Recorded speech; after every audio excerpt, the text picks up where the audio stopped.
தாவக அரசின் முதல் பட்ஜெட் எதிர்பார்ப்புகளை நிறைவேற்றியுள்ளதா என்பது பற்றி பொதுமக்கள் தெரிவித்துள்ள கருத்துக்களை தற்போது பார்க்கலாம். தாய்மாமன் திட்டம்னு சொல்லிக்கிறாங்க. இப்போ அறிவிச்சுக்கிறாங்க. இப்போ புது வரவேற்பு தான் நல்லா ரொம்ப ரொம்ப ரொம்ப மக்களுங்களுக்கு தாய்மாமன் இல்லாதவங்களுக்குலாம் இது வந்து புதிய திட்டமா இருக்குது. எல்லாருக்கும் ரொம்ப ரொம்ப சந்தோஷத்தை கொடுக்க வேண்டியது. இது நல்லா வரவேற்பு இதுவானது தான். இது எல்லாருக்குமே ரொம்ப இல்லாதவங்களுக்கு இருக்கப்பட்டவங்களுக்கு விட எல்லாருமே சரிசமமா பாக்குறாங்களே, அது ரொம்ப வரவேற்பு படுத்துது.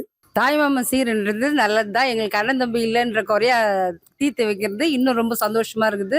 அது எங்கள் பசங்களுக்கெல்லாம் கல்யாணத்துக்கு ஒரு தங்கம் கொடுக்குறன்றது பெரிய சந்தோஷம் கொடுக்க வேண்டிய விஷயம்.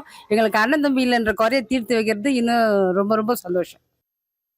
முதன் முறையாக ஹஜ்ஜுக்கு செல்லக்கூடியவர்களுக்கு மானியமாக 25,000 கொடுத்து கொண்டிருந்ததை 35,000 10,000 அதிகப்படுத்தியிருக்கிறாங்க. இது வந்து ஒரு வரவேற்கத்தக்க விஷயம். முஸ்லீம் சமுதாயம் இதுக்காக வேண்டி தமிழக அரசுக்கு நன்றி சொல்ல கடமைப்பட்டிருக்குது. இதை வந்து நாங்கள் எங்களுடைய இறைவன் புறத்திலிருந்து வரக்கூடிய ஒரு அன்பளிப்பாக நாங்கள் பார்க்குறோம். என்ன சொன்னால், தமிழ்நாட்டிலேருந்து பொதுவாக இந்தியாவிலேருந்து ஹஜ்ஜு செய்யக்கூடிய அனைத்து ஹாஜிகளுக்குமே வந்து ஸ்டேட் கவர்மெண்ட்டும் சரி, சென்ட்ரல் கவர்மெண்ட்டும் சரி பெரிய சலுகைகள் செய்யுது.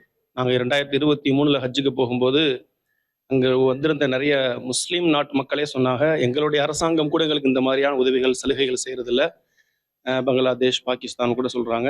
ஆனால் இந்தியாவிலேருந்து வரக்கூடியவங்களுக்கு ரொம்ப பெரிய இங்கே மதிப்பு இருக்குது.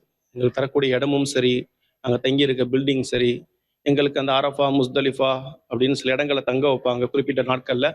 அந்தந்த இடங்களில் உள்ள எல்லா ஏற்பாடுகளுமே வந்து இந்தியாவிலேருந்து வரக்கூடியவங்களுக்கு ரொம்ப சிறப்பான முறை ஏற்பாடு செய்யப்பட்டிருக்குது.